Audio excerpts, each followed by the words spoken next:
If you're suffering with dry eyes, dry mouth, as well as fatigue or joint or nerve pain, and have been wondering what's actually at the underlying root cause of it, regardless of what you may or may not have been diagnosed with, then watch this video right to the end, because over the next few minutes I'm going to briefly explain 3 intertwined body systems that can become dysfunctional, especially in many women around their menopause, that if assessed and addressed with a unified and holistic approach can really lead to significant and sustained improvements to these symptoms.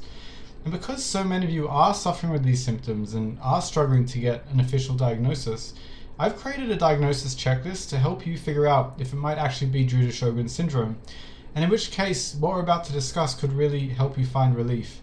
So if a Sjogren's diagnosis checklist sounds like something that would be helpful to you, just write checklist in the comments below and I'll get a copy over to you right away. For those who don't know me, my name is Jeremy Guth and I'm a registered nutritional therapist and functional medicine practitioner and the founder of Beyond Sjogren's, where we help people find relief from Sjogren syndrome by identifying and treating the root causes using a natural approach.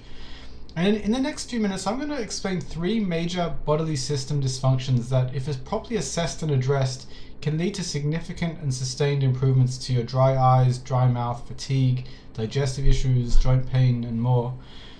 And first and foremost, unsurprisingly perhaps, is the immune system. Sjogren's is, after all, an autoimmune disease, implying a dysfunction in the immune system. But what we're really interested in is what's causing this immune dysfunction.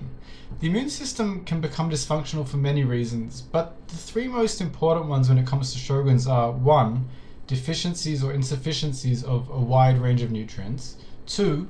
A leaky or permeable gut wall, which causes chronic inflammation beyond the gut, as well as an imbalanced immune response over time. And 3. Chronic or reactivated viral infections, and in the case of Sjogren syndrome, Epstein-Barr virus is one of the main culprits. However, if assessed and addressed thoroughly, all of these sources of immune system dysfunction can be dealt with effectively, leading to significantly reduced Sjogren symptoms. The second body system that in many ways can really lay the foundations for developing Sjogren syndrome is the hormonal or endocrine system. Firstly, the sex hormones, and especially androgens, actually play a role in tear production and vaginal hydration. And these hormones not only decrease significantly around menopause, but imbalances between the various sex hormones can also play a significant role with the eye, mouth, and vaginal dryness, and fatigue, for example.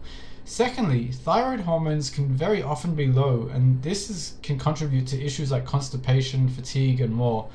And thirdly, adrenal hormones are also very often low in Sjogren syndrome, leading to fatigue, a decreased tolerance to stress, reduced tear and saliva production, which are inhibited by stress, as well as immune and other metabolic disruptions.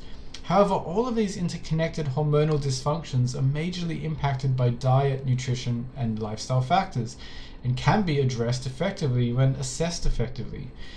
Lastly, nervous system dysfunctions play a huge role in the development and progression of Sjogren's, and the scene can be set very early on in life, starting with trauma from childhood and adolescence, through to the grief of losing a loved one in later adulthood. And because a very important part of our nervous system resides in our gut, creating what's known as the gut-brain axis, this means that many aspects of our mood, our fears, our joys can actually be affected by what's going on in our gut. And because it's the nervous system that actually activates the tear and saliva producing glands, imbalances between the various arms of the nervous system can have profound effects on the function of these glands. However, these nervous system dysfunctions can very often effectively be addressed with various lifestyle, nutrition, and other therapeutic approaches. But the really important thing is that they need to be looked at and addressed alongside those other underlying dysfunctions that are so commonly at the roots of Sjogren syndrome. And again, because so many of you are suffering with these symptoms and are struggling to get an official diagnosis, I've created a diagnosis checklist to help you figure out if what you're experiencing might actually be Sjogren syndrome, and in which case everything we've just discussed could really help you find relief. If you'd like it, simply write checklist below and I'll send it right over to you.